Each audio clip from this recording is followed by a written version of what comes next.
Naam, mtazamaji wangu, leo hii habari ya kuvunja mioyo ya Watanzania wengi ni ya kwamba Rais Mama Samia Suluhu Hassan ameweza kuratibiwa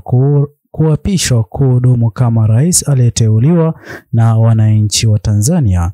Hafla hii imeweza kuratibiwa kufanyika katika eneo la Dodoma. Mtazamaji wangu, hatua hii imeweza kuvunja mioyo ya Watanzania wengi waliokuwa wakisimama na vijana Gen Z katika maandamano yao ya kupinga na kukosoa uongozi wa serikali ya awamu sita uliokuwa ukiongozwa na Mheshimiwa Rais Mama Samia Suluhu Hassan kwa mara nyingine kupewa usukani wa kuongoza serikali ya awamu saba katika Jamhuri ya Tanzania. Pia Rais Mama Samia Suluhu Hassan kuingia Ikulu kama rais mteule aliyeteuliwa na wananchi wa Tanzania, jambo ambalo Watanzania wengi hivi sasa wanazidi kukosoa kufuatia ripoti hiyo ya kwamba Rais Mama Samia Suluhu Hassan ataweza kuapishwa kama rais mteule aliyeteuliwa na wananchi katika Jamhuri ya Tanzania. Wengi wamepinga hatua hiyo kufuatia maandamano ya kihistoria kubwa katika Jamhuri ya Tanzania ambayo yaliweza kushuhudiwa kuanzia tarehe 29 mwaka 2025. Ila mtazamaji wangu, kabla niweze kukufahamisha zaidi, kwanza kabisa itakuwa vyema iwapo utaweza kuchukua sekunde yako moja kwa kubonyeza maneno yaliyoandikwa subscribe chini ya video hii. Pia mtazamaji wangu, ni vyema iwapo utaweza kulike na kushare video hii ili YouTube moja kwa moja iweze kusuggest video hii kwa wale wote wanaozidi kufuatilia siasa za Jamhuri ya Tanzania. Naam, mtazamaji wangu, mapema leo hii baada ya habari kuzungumziwa kuhusiana na kuapishwa kwa Rais Mama Samia Suluhu Hassan, mambo mengi yamezidi kujitokea. Viongozi kutoka East Africa huenda tukaweza kushuhudia wao kwenda katika hafla hiyo ya kuapishwa kwa Rais Mama Samia Suluhu Hassan, ambayo imeweza kuratibiwa kufanyika chini ya ulinzi mkubwa. Mbaya kabisa, hakuna mwananchi yeyote yule atakayeweza kuhudhuria hafla hiyo. Mtazamaji wangu, amini usiamini, hatua hii hivi sasa Jamhuri ya Kenya inazidi kuwa makini iwapo Rais William Ruto ataweza kuhudhuria hafla hiyo, kwani sote tunafahamu kwamba baadhi ya vijana Gen Z walikuwa wameweza kusimama na vijana Gen Z katika Jamhuri ya Tanzania, ya kwamba Gen Z katika Jamhuri ya Tanzania waweze kuandamana na kupigania kile ambacho wataweza kukifanikisha kwa ajili ya Tanzania bora katika miaka ijayo. Ila hivi sasa, kutokana na baadhi ya vijana Gen Z kuaga dunia, je, ni kiongozi yupi ambaye ataweza kuhudhuria hafla ya kuapishwa kwa Rais Mama Samia Suluhu Hassan, huku baadhi ya Gen Z waliokuwa wakiandamana wakiwa wameweza kuaga dunia?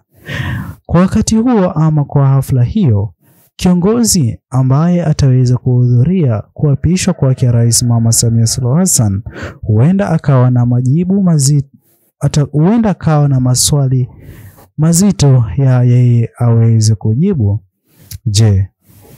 atakuwa ameweza kupuuzia vijana Gen Z ambao waliweza kuaga dunia katika maandamano yaliyoweza kufanyika leo hii, ikiwa ni siku 6 kwa maandamano hayo? Pia vipi kuhusiana na jamaa na familia ambazo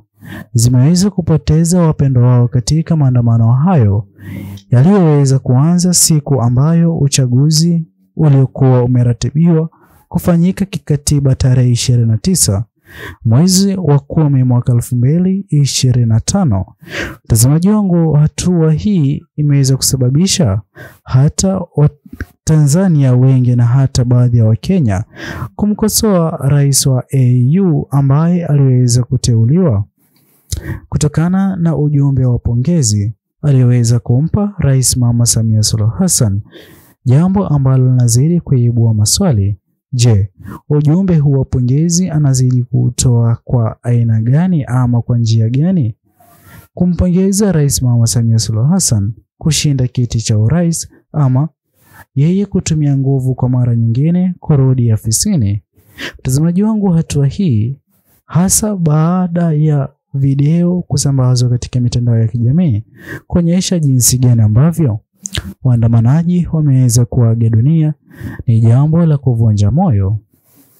Kwa njia moja ama nyingine, isingekuwa vema iwapo kuona baadhi ya marais ama viongozi mashuhuri kujihusisha naye Rais Mama Samia Suluhu Hassan, kwani hata leo hii katika Jamhuri ya Kenya, iwapo Rais William Ruto ataweza kuhudhuria hafla ya kuapishwa kwake Rais Mama Samia Suluhu Hassan, mwisho wa Kenya hawataweza kufurahishwa na jambo hilo la uwepo wake Mheshimiwa Rais William Ruto katika kuapishwa kwake Rais Mama Samia Suluhu Hassan.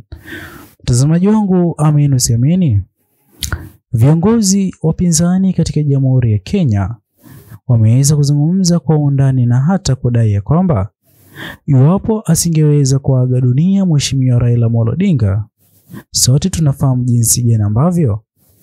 Mheshimiwa Raila Amolo Odinga ni kiongozi wa watu na kuwa mstari wa mbele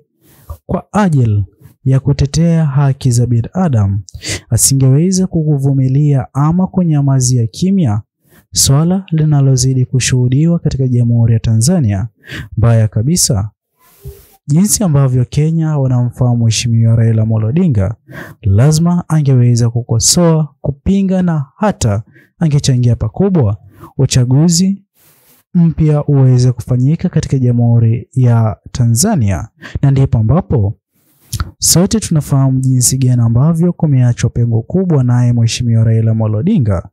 Na ndipo ambapo Mheshimiwa Tundu Lissu aliweza kusisitiza sana Mheshimiwa John Heche kuelekea katika Jamhuri ya Kenya kumzika ama kuhudhuria mazishi yake Mheshimiwa Raila Amolo Odinga, kwani aliweza kuwa kiongozi wa watu. Ila hivi sasa baadhi ya viongozi walioweza kubaki ama walioko madarakani ama machoni mwa watu ama raia wa taifa la Kenya, Uganda hata Tanzania, ni ngumu kwa yoyote yule ataweza kusimama na bila uoga wote ule kukosoa na kukashifu hata ushindi ambao Rais Mama Samia Suluhu Hassan leo hii anazidi kupangiwa kuapishwa kwa yeye kuongoza serikali ya awamu ya 7 katika Jamhuri ya Tanzania na kuingia Ikulu kama rais ambaye aliweza kuteuliwa na wananchi wa Tanzania, ili hali wengi wanafahamu jinsi gani ambavyo uchaguzi wa mwaka 2025 utaweza kuingia katika historia katika Jamhuri ya Tanzania. Uongozi uliokuwa chini ya Rais Mama Samia Suluhu Hassan uliweza kutumia nguvu kupita kiasi kukabiliana na waandamanaji wao. Ila mtazamaji wangu, ingekuwa vema iwapo utaweza kusubscribe, kutochia maoni yako katika uwanja wa comment section, tukiendelea kusubiri hali halisi iwapo Rais Mama Samia Suluhu Hassan ataweza kuapishwa, na vipi ni viongozi wapi watakaoweza kuhudhuria hali ambayo kuhudhuria Jamhuri ya Tanzania kuhusishwa ama kuhusika katika kuapishwa kwa Rais Mama Samia Suluhu Hassan. Sisi hapa tungependa Mungu aweze kuilinda Tanzania katika kipindi hiki kinachozidi kuonekana kutokuwa sawa na jinsi ambavyo watu walivyoweza kuizoea Jamhuri ya Tanzania.